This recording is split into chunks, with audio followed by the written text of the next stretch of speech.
Hello folks, wasn't expecting a video today, were you?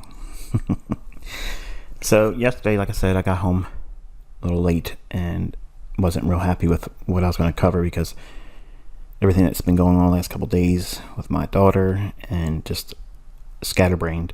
I figured I'd go in and do some work today and give you a teaching with the things I used that we haven't really given that much coverage with in the mentorship. So you'll see there were buttons being pushed, obviously, so I'm not just pulling things out of the hindsight left side part of the chart.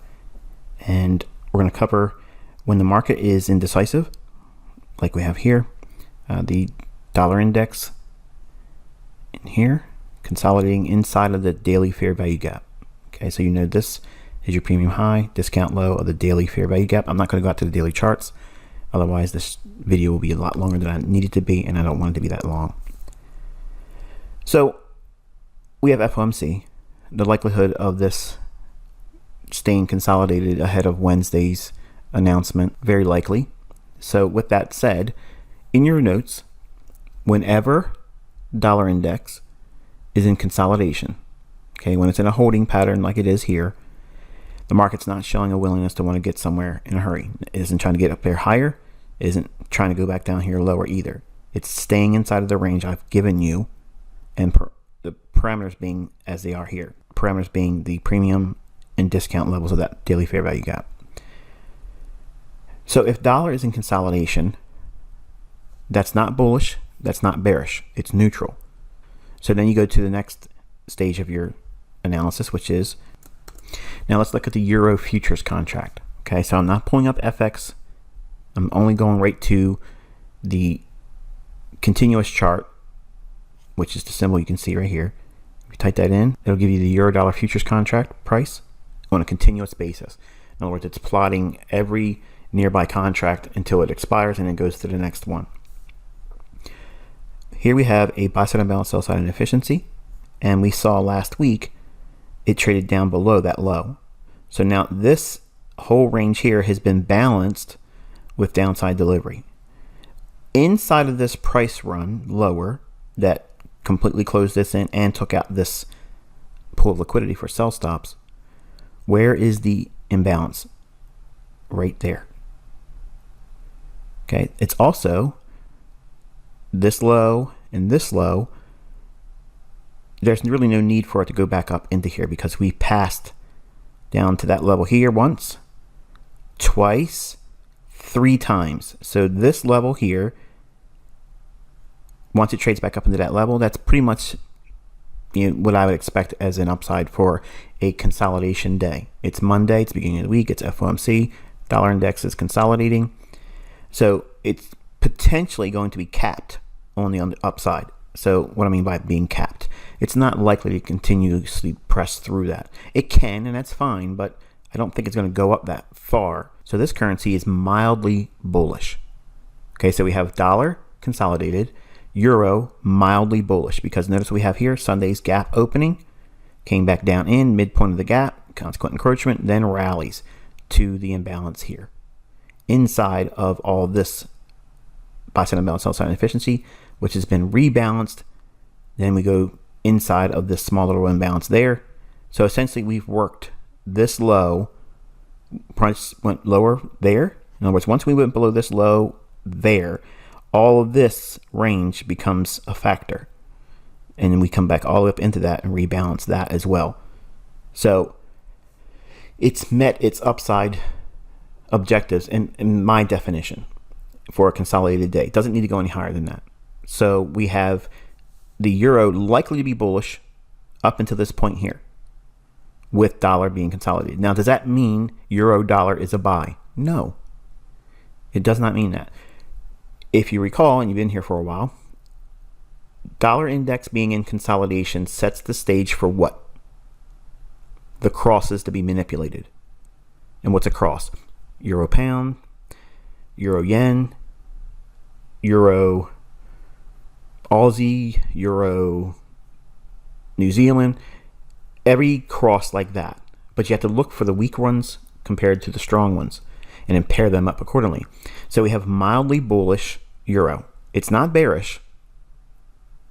but it's not wildly bullish either. So it's moderately bullish, less likely to go down, let's put it that way.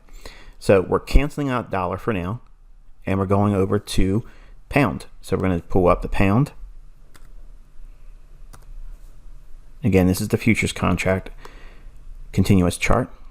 Okay, and same thing here. We had initial weakness on pound. Then it rallies back up into a buy sell liquidity pool. And with dollar consolidated, this is enough of a run in. That's it. You're done. There's not a lot of movement expected in pound. And it goes right to this level here and stops. Now, is euro a pair to watch for trading?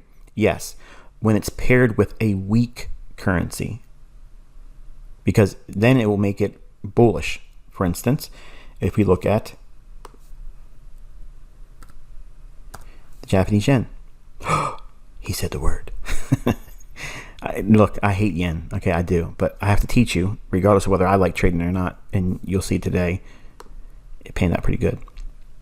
All right, so here's the Japanese yen futures contract on a continuous basis. And here we have the buy side imbalance, sell side inefficiency formed over here. And we traded below relative equal lows, and we're cascading lower. We traded through consequent encroachment, which is the midpoint between premium and discount levels relative to the buy side imbalance, sell side inefficiency. So this is likely to draw lower after trading up into a bearish order block with a fair value gap right in here. I got to move it away from it so you can see it. So this candle's high right there, and the up close candle low. Fair value gap, bearish order block, buy sell liquidity pool, trades up into it there.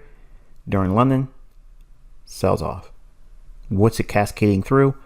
All of the imbalance here to rebalance all the imbalance of buy side only and no sell side. So now it's giving all the sell side up to this range.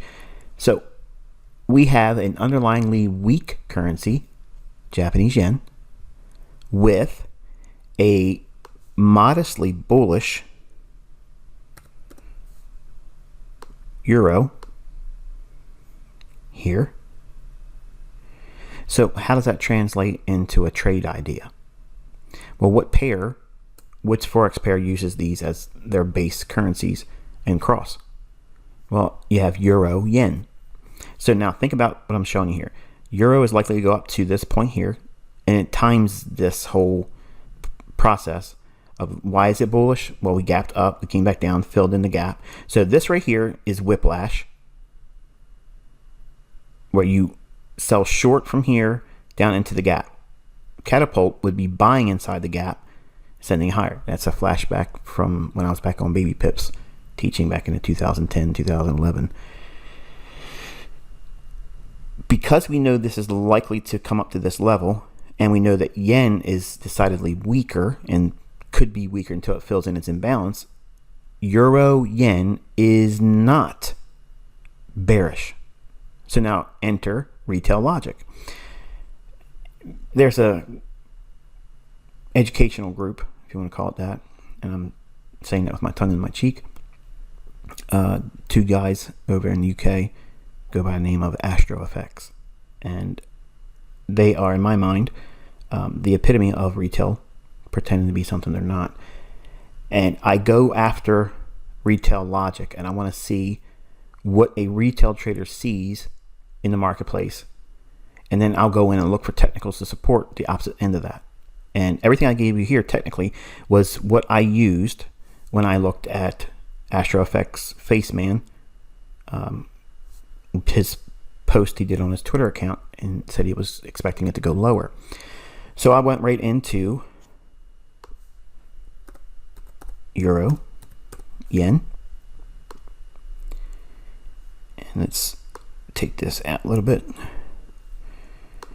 And you can see we had a old low here. We traded down, took the sell stops out, and it rallied up. Then it retraced back in. This is an optimal trade entry, and I'll zoom in on a lower time frame in a moment. But for now, I just wanted to show you the general framework.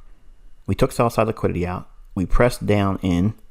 So we had offset distribution. So anyone that was already short with smart money, they're offloading it down here. If they didn't get it off here, they're getting it off there. then it rallies. What did this high being broken communicate on this candle? That market structure has now shifted bullish, and everything I just outlined with the euro dollar and with the Japanese yen, the relative strength is in euro. So euro is not likely to go down. What's the first currency in this pair? Euro. So if euro is by itself the base currency, if it's nothing paired to it, it's not likely to go lower. But Japanese yen is likely to go lower. So what I've done was I've paired up a strong currency on a relative basis. Not that euro was going to go higher. It's just it wasn't going to go lower. While at the same time, yen was decidedly weaker and likely to be weaker because of its imbalance. So there's room for yen to go down. No reason for euro to go down. There's reason for euro to go up, but up to a specific price level, as I outlined moments ago. We had this old high here, and if it runs to that, that would be enough for today.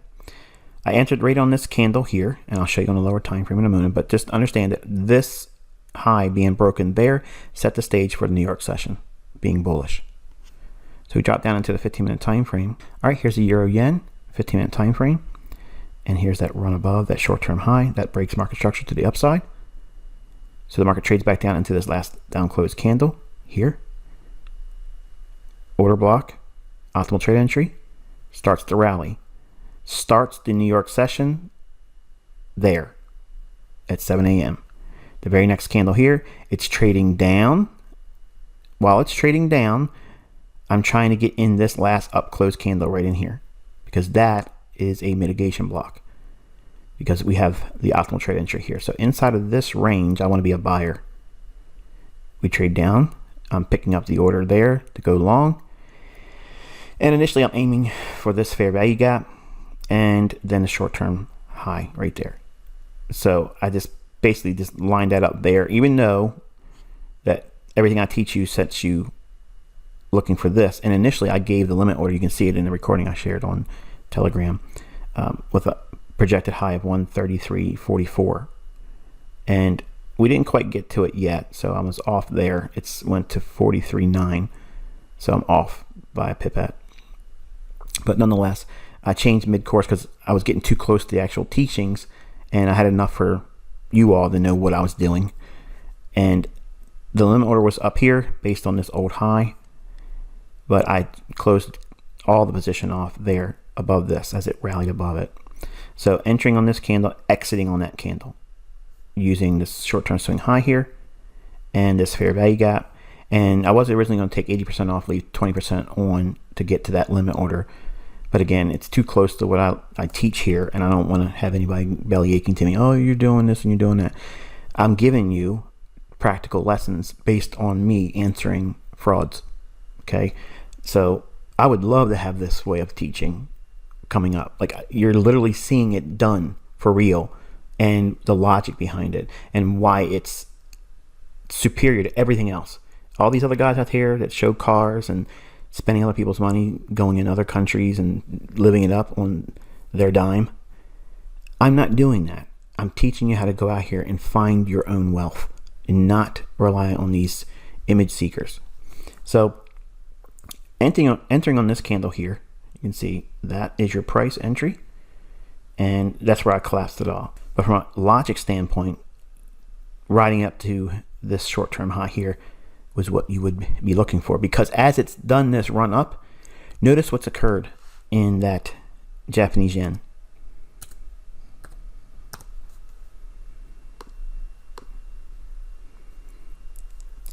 It has not completely closed into that discount low of the fair value gap, or buy side balance, sell side inefficiency, I'm sorry. So it's still likely to go lower, which means that euro yen is still likely to go higher. Doesn't necessarily mean it's going to go straight shot up into a higher run, but until this completely closes in, that's the mindset I would have. I would not be trying to go short euro yen. Okay. And I did something else today. I traded gold. I couldn't do anything opposite to the retail guys opinion on gold, so I had to wait for it to go down below this level here to be a buyer. And in my Telegram channel, I had people ask me, what's this line mean? What's it represent? And I wasn't answering. But I was being facetious, saying it's probably nothing, probably doesn't mean anything, but I want to show you what it is, so that way you know what it is. It is the low here that starts this fair value gap, right there. So it was some sell-side liquidity resting below this low, and then we have this low that begins what? This imbalance. So I want to be a buyer if it goes below that and capture some kind of a retracement, especially if I know that dollar's not likely to move. Then I could do trades like this with some confidence, knowing that it isn't going to completely break down because dollar's going higher, or vice versa. So I'm using the liquidity resting below that low and trading inside of that fair value gap there. Okay, so in other words, this is what you're used to seeing.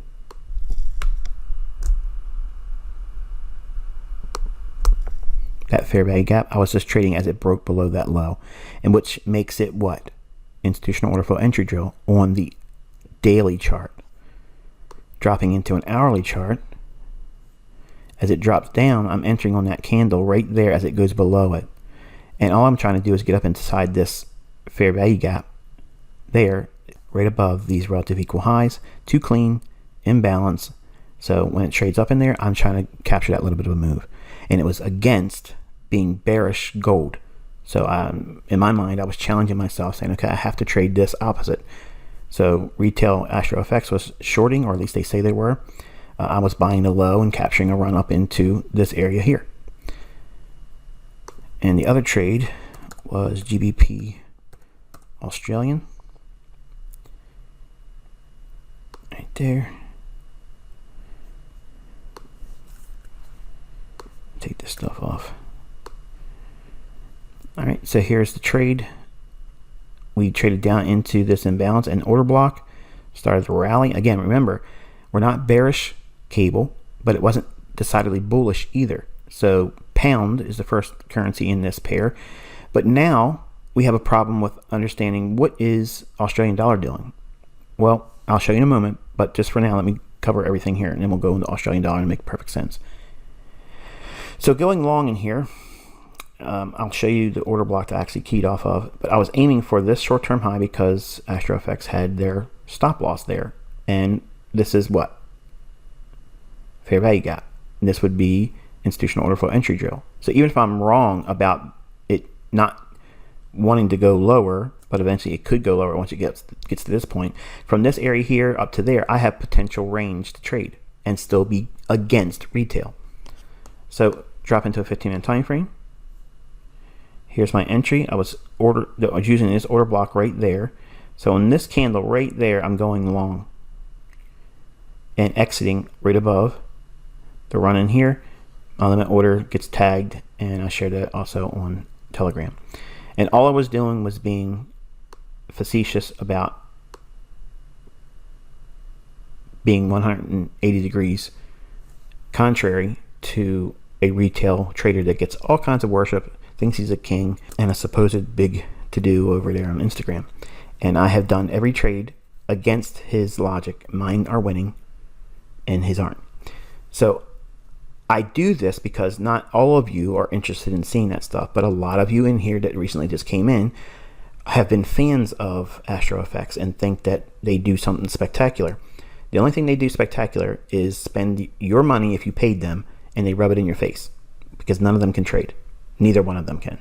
And that's the reason why they didn't go into Robin's World Cup. That's the reason why nobody ever does. And I show you the entries. I show you the exits. You're seeing the logic behind it. YouTube isn't seeing this, and Telegram ain't seeing it. But I'm teaching you with real examples of how I used retail logic against them. Everything was against that logic because that is flawed.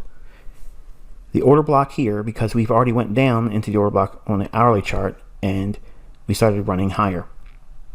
So it creates the low of the day in London. So this candle right here, that's the end of our London kill zone. That's 5 a.m. That caps that range of time. Isn't it interesting that that's the actual low of the day? Right there. So there's time and price. That signature was noted by me before I took the trade. I said, okay, we have a turning point there. Everything is respecting as I would expect to see. Every down close candle that's traded back down into here, does it send price higher? Yes. This down close candle, once it trades away from it, does it respect it and go higher? On here, yes, it does. So I have this down close candle. So what am I going to do here when it's trading back into it? I'm buying it. Where's it going to go? It's likely to go above this short-term high and go into this imbalance here. But it's limited on its upside, as I've shown you on the British pound and the euro. Those futures contract prices showed very specific limitations to upside on both euro and cable. So I have to be very nimble with where I'm trying to get out at if I'm going higher in it or a pair like that. Well, I'm going long pound Aussie. Why am I also only interested in getting around right there, which I'm a little irritated by because this one went just a little bit higher. I would have rather been on that candle exiting. OCD, I know. But this buy side liquidity pool, that's the logical area for the algorithm to reach for. But then once it goes there, go back to the original premise. Euro and cable are not likely to expand on a grand scale on the upside. In other words, it's not likely to see a big momentum move on the upside. So if it does go up, what's it reaching for? An imbalance or buy side liquidity? Well, there really isn't any imbalance in here. You can't look at this and this and say, oh, that's an imbalance, because we've already been here. We've already been here. What makes that significant? Because we had these last two up close candles, and the change in the state of liquidity happens right there. Then we have this next run higher, but it's only a stop run. So you have to cancel all this move out and focus primarily on what? These up close candles here. That's your bearish order block, not this. This is a stop run. Cancel all this out in the chart. Don't even pretend it's not even there. The narrative is these up close candles, and then we break again lower than that one. So we've passed down below this low here and then came back up. Forget this candle, and then this one starts off going lower. So this is not a fair value gap. That's why it doesn't sell off right here. I'm convinced that they have got their hands on leaked content, or maybe they're even in here, and they're trying to rush trading some of my concepts, because the things he's trying to do, if you look at his charts, they're real close to imbalances, okay, like fair value gaps. And I think he's probably drawn an affinity for it, but he doesn't know how to trade them because his narrative analysis and bias is wrong. Which is why I say leaked content doesn't make you a student. You can't learn from that. You have to be under my wing for a while, and just seeing pieces of my stuff isn't going to be it. So when people come in here and they find someone that's selling and they quit, and then when I capture them and throw them out, they come back and say, oh yeah, I had problems 3 months ago. I never bothered to email you to say why I'm not going to pay you anymore, but now because I got their source kicked out, now they want to come back in. Leaked content doesn't make you good. It isn't going to instruct you on how I trade. You have to be part of this community. And even when we get through all the content that I'm going to give you for the rest of this year, you still will have to be tutored by me, because I'm going to tell you how to take this stuff and put it together. It's not, oh, when ICT's done, I'm going to leak everything and that's going to be it. Even then, it still isn't going to matter, because that's why this is a lifelong community. I'm going to be able to guide you by putting lessons together, by simply saying, take this lesson and this lesson and this lesson, put it together, and you'll get this. That's why it's compartmentalized. It has to be that way to learn it, but also it allows me to put things together in future lessons that makes it very meaningful for you as a student, and it won't take a lot of time for me to go through videos and explanations, because you know exactly where to go to get it and put them things together, and you'll have something to be useful.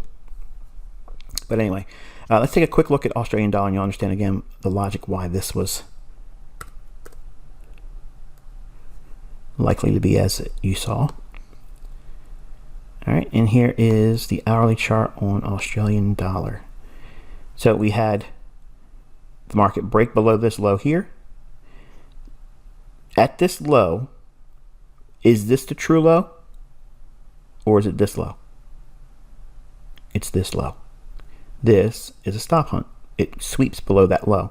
Remember what I just showed you on the pound? It was, or pound Aussie.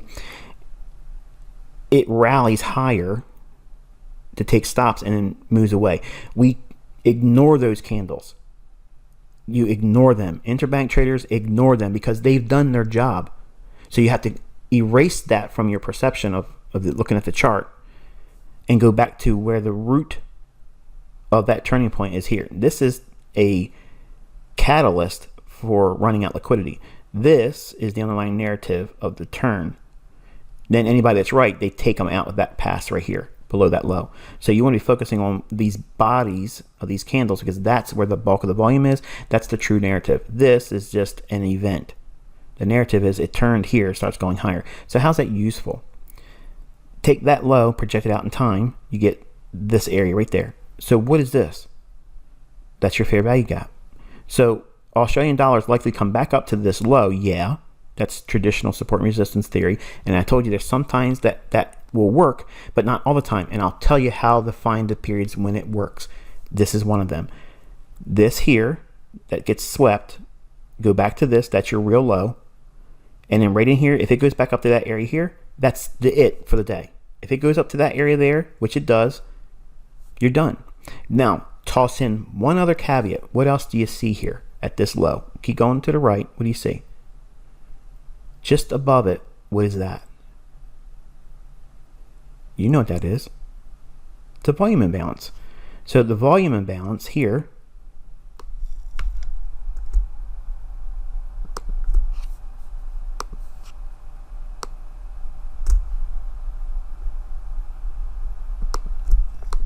perfect. Now it's the high of the day. So Australian dollar, is it extremely bullish? No. Is it bearish? No. It's likely to trade back up to this area here and do very similar price action to what? Pound.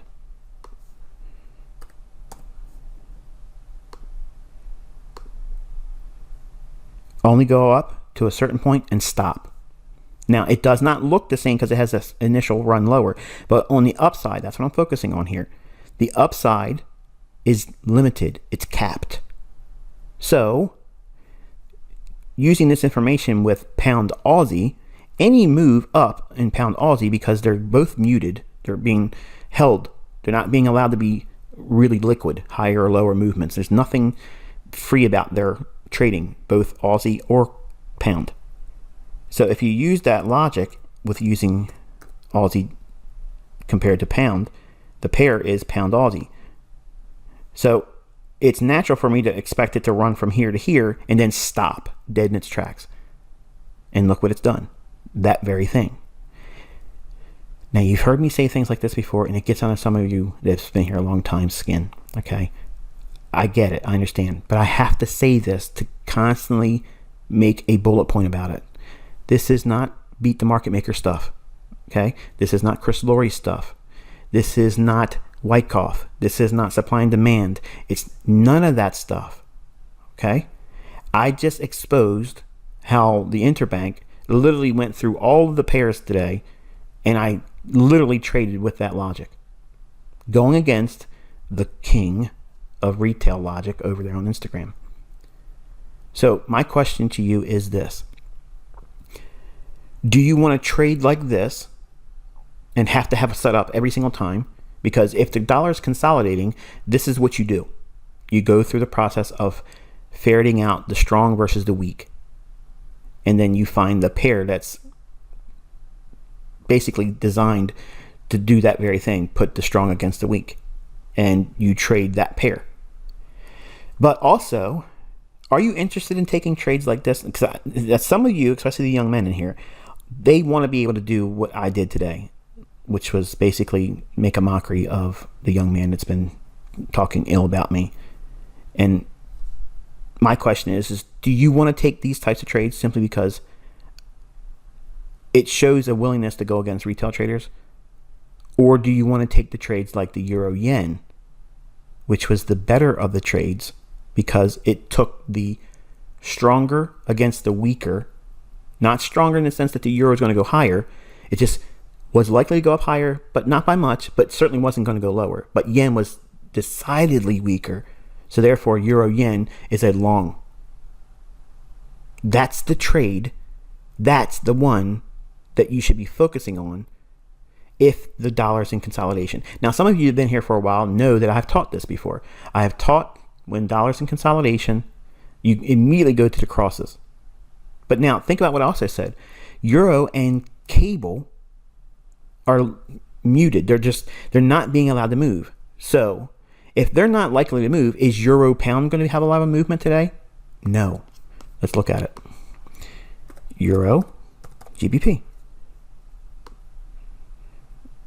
Nothing. This little bit of a run here, but that's it. It's gone nothing. But where was the move at today? Euro, yen. That's your big runner. And if you take all this mumbo jumbo off, that's your nice big move. And I show you how to find it. And I outlined the move. I mean, yes, I had to get out, and the high was just one pipette short from what I was looking for. But nonetheless, is that the type of trade you want to be trading when it's in consolidation? The answer should be yes. Your head nodding yes, Michael, that's the one I want. I don't care about doing these little tiny tit for tat types of trades to be able to say I was the counterparty to that guy on Instagram or that guy on Facebook or that guy on Twitter. I do that because I needed to vent, and I had a lot of hostility from last week being stressed out. So I promised my wife that I would go out one more time today and do this and just bury this whole contrast that, I'm an old man, trade demo, and I'm broke and I can't trade. I basically, revealed the underlying truth that I've been saying all along, that these guys over there on Instagram are fake. Okay. And that's the reason why none of them ever are going to go into a third-party audit competition, because they can't hide and they can't fluke it, they can't fake it, they can't pretend they can't use their MT4 servers. And now, for whatever reason, why this young man feels like he wants to go out and put ideas, not trades, they're just ideas.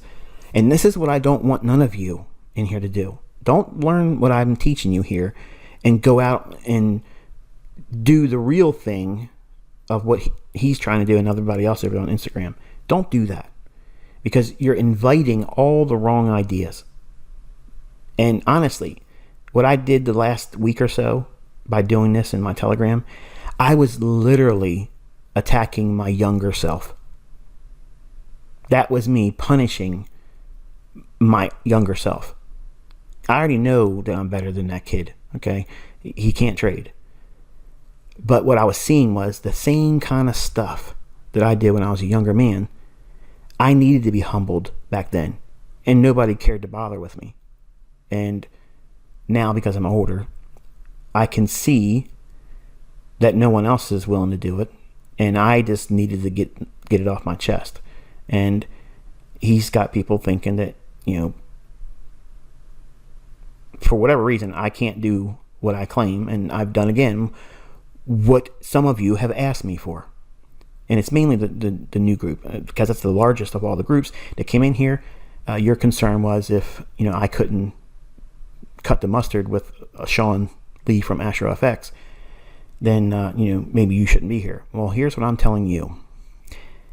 If you're not convinced now, nothing ever is going to convince you, because he's never going to go into the Robbins World Cup against me, and he can't call the market right. And I'm showing you examples where I'm getting in. I'm showing the executions. I'm showing you the targets being hit. That doesn't happen. It's not happening with anybody on YouTube. It's not happening with anybody over there on Instagram. And the only folks that seem to be pressing buttons are my students. That's it. So you are at home here now. Okay, you are at home.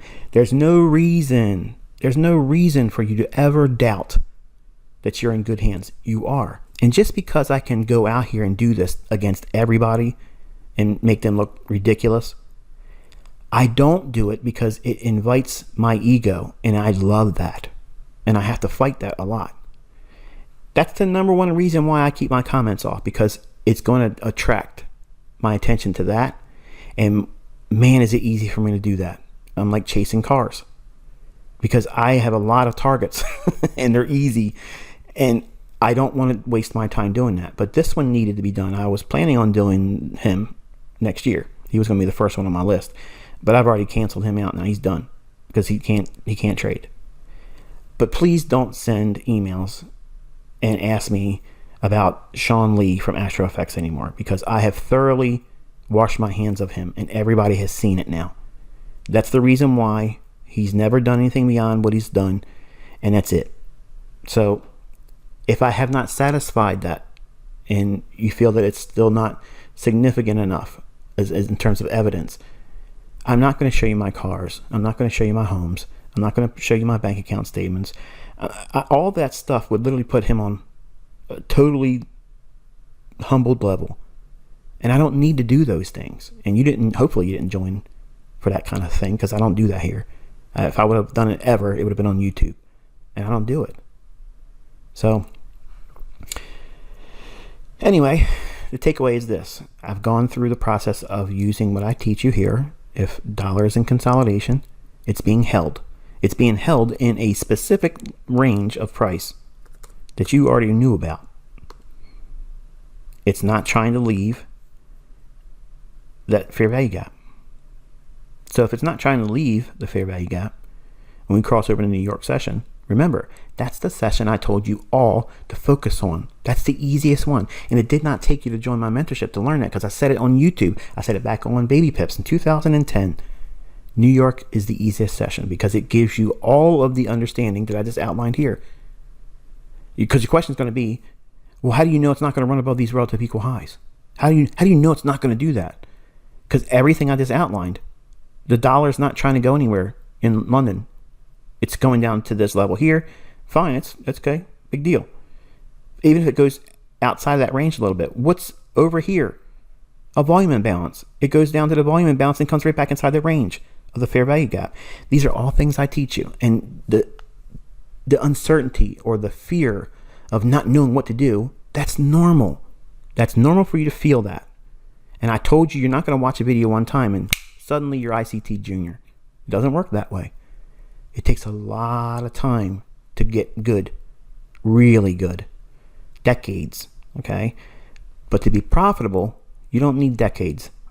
Okay, to be profitable, you need to resist a lot of things in your development.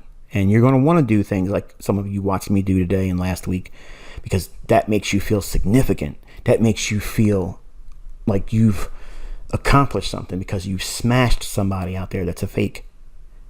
If you think that way, you're going to end up living your life like that.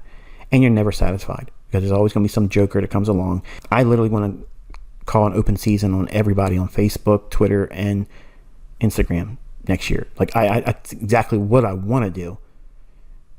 But it isn't going to convince everybody. It will be just me flexing my ego. And that never is satisfied. So what you should be thinking is, I just showed you 3 different styles of trading. A reversal on gold. I was going long in the highest probable strongest pair, euro yen, when retail was thinking it was going to go down. And I even traded inside of a small moving pair across, which was pound Aussie, which was going against that same retail logic. They thought it was going to go down. I went long, but I knew where it should stop based on what I showed you in these lectures here today. The takeaway is, don't worry about these little moves like pound Aussie. Can you make money with them? Yeah. But is it worth your time? I don't personally think it was. If it wasn't going against a retail guy, I would have never even did the trade. But I know what I'm looking for. I know what the algorithm's going to do, and you're learning that too. So how do you take away from this? Well, if you wanted to be in the choicest of all these setups today, while all 3 were profitable, the best one is euro yen. What makes it the best? Because it was when a pair that was decidedly poised to outperform the upside, because you had the weakest against the strong, and everything logically was there. Yen had more room to go down. It was easier for yen to drop. So you look for pairs that contrast a strong against a weaker. So I could have very easily done pound yen, because pound is similar to what we saw in euro, which was not weaker, but moderately bullish. Not because it wants to go higher, but because it's refusing to go down. That's important that you have that in your notes. But same thing here. optimal trade entry here, relative equal highs, runs. There's your two pairs. But euro yen, in my opinion, was better simply because euro and cable, euro had that gap. Okay, remember the gap I showed you on? I could easily turn this lesson into 4 hours. Hang on here.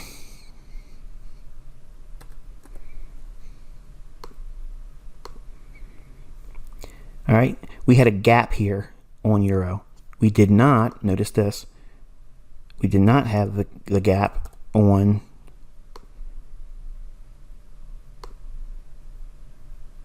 pound. See that? So why did I buy euro yen and not pound yen? Number one, retail was going short euro yen, and there's the gap in euro that's not in cable. Didn't have any gap. So it was not showing you. Remember I was teaching you about gaps on Sunday. If there's a gap higher, that's indicating that it wants to go higher. It's in a hurry. And that's what an interbank trader is looking for. That's their tip off. That's the tell. Because they're not calling in a hotline. They're not going to a website and the central banks are saying, okay, all you traders do this. It's not an advisory service. They're looking for signatures that repeat. The euro has that gap.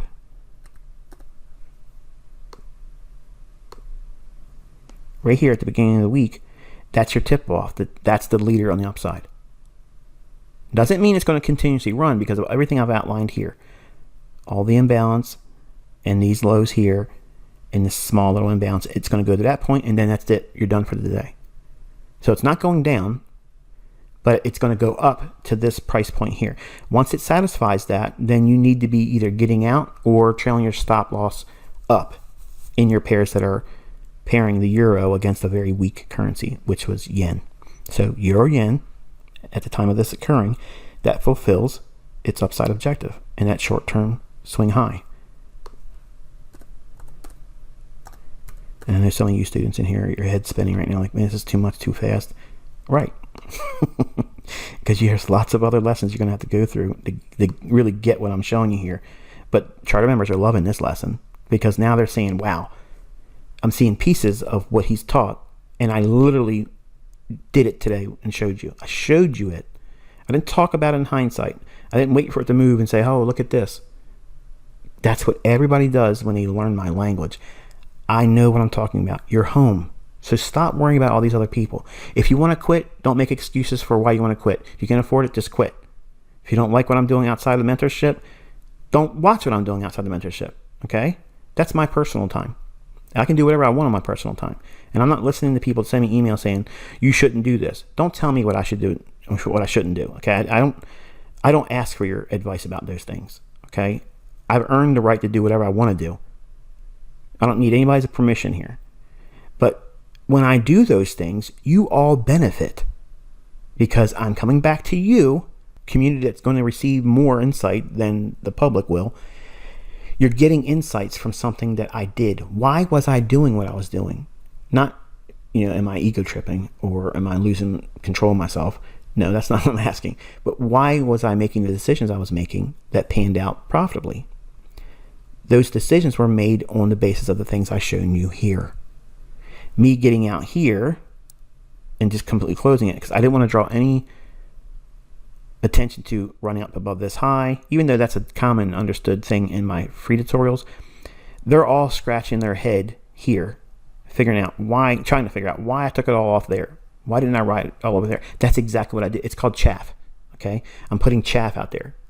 And I've done this for years when I did public stuff and YouTube videos on baby pips, because while I was able to do a lot of things, I didn't want to teach everything I knew that you have been exposed to. So I throw out these little things in here, just like the guys that were asking, why do I have that line on the gold chart? Well, it's institutional order flow entry drill relative to the daily chart. But I was just misleading them by not answering directly. Because again, I'm not obligated to these people on Telegram. I am obligated to you.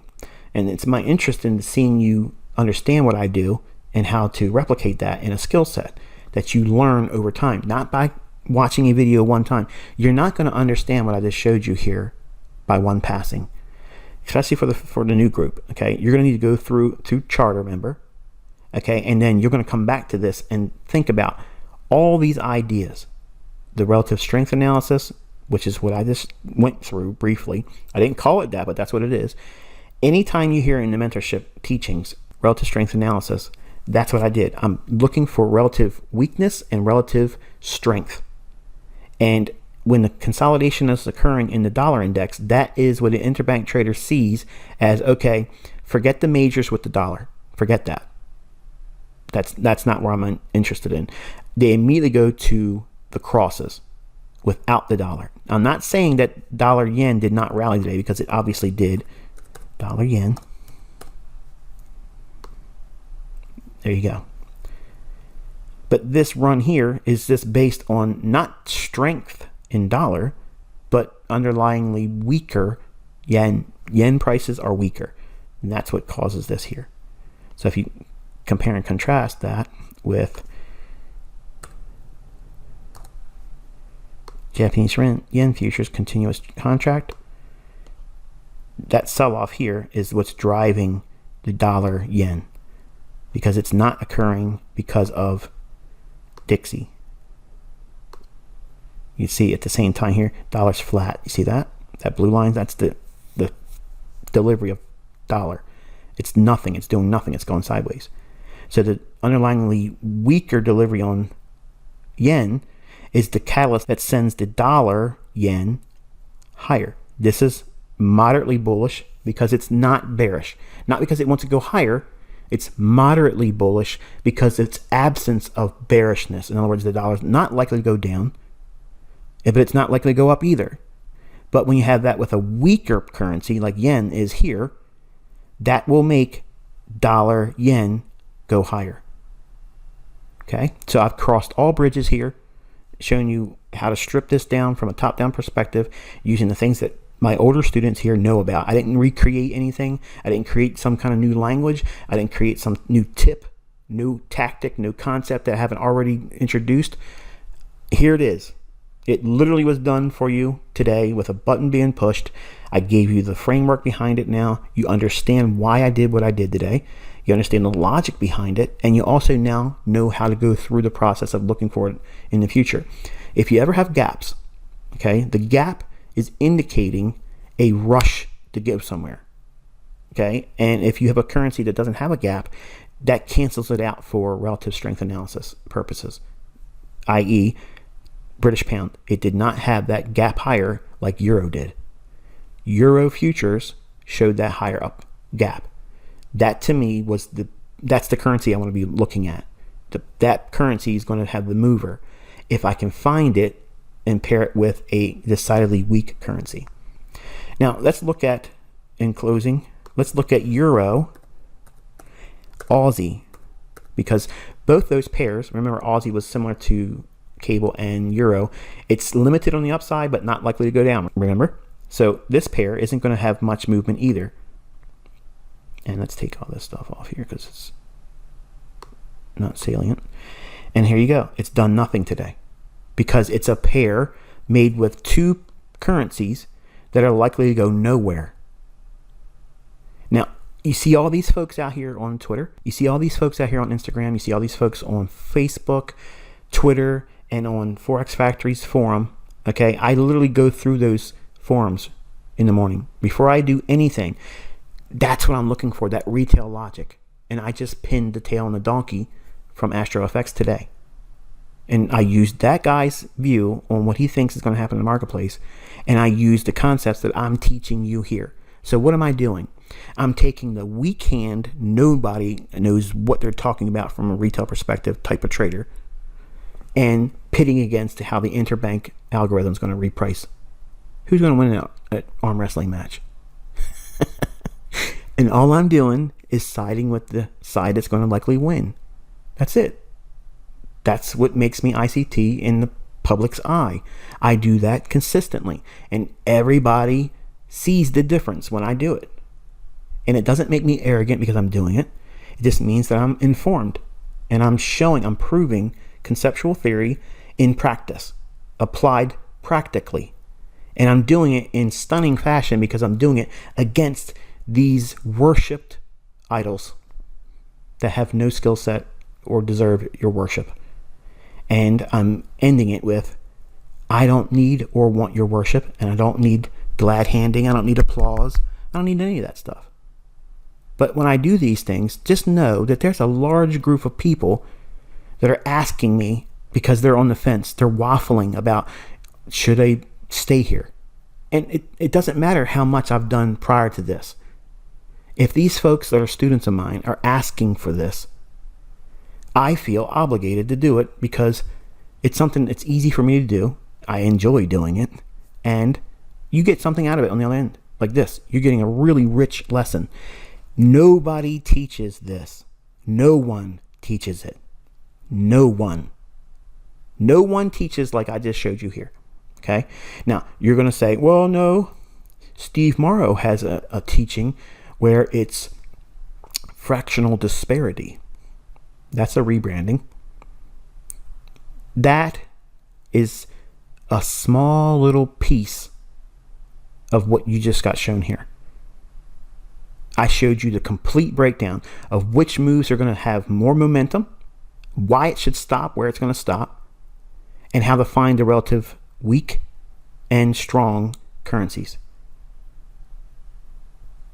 There's nothing like this, folks. And it gets so much better. So just relax. Stop doubting, okay? You don't need to worry about doubting. When's the last time you saw... Now, understand what I'm about to say here. I'm meaning this with all due respect, because you know my sentiments about Chris Laurie. But when do you see Chris Laurie going out here and proving like this? Because I get so many times, some of you in here, pushing emails or pushing things that you saw that people are saying I'm teaching Chris Laurie stuff. I personally have never seen Chris Laurie do trades. Like, I've never seen it. I've never seen him execute. I've never seen him do any of those things. I'm not saying that whatever he's doing now, that he's doing that. I'm just saying I have personally never seen that happen. And I don't ever see anybody else out there doing it either. I don't see Steve Morrow. I don't see him. I see a marked up chart with a little line where he's putting a slash, where he supposedly bought up there once it starts moving 20 pips or 30 pips. So for the folks in this community that are always caught up in all this friction and drama, you don't have to worry about any of that stuff anymore. Why are you giving it any of your time? If you're in here, your focus should be on learning. Did I answer the call for this? I think I have. If I haven't, there's nothing else I'm going to do beyond this. Period. This is more than sufficient. It's proof of concept. It's a button getting pushed. I'm showing you in 3 different markets all the things that I'm teaching you, and every single one of those were profitable. And if you only picked out one of them, it's still good enough. But I'm showing you the contrast between all 3 and how your mind should be viewing price action. Yes, there's a setup I can find in just about any pair out there. And even if it's a small little move, I can do that. But is it something that you should be doing? No. Waste time doing little moves like that. If you missed a big move, then let it pass and wait for another day. That's the takeaway from here. But if you're going to do the work to find the real big move and focus there.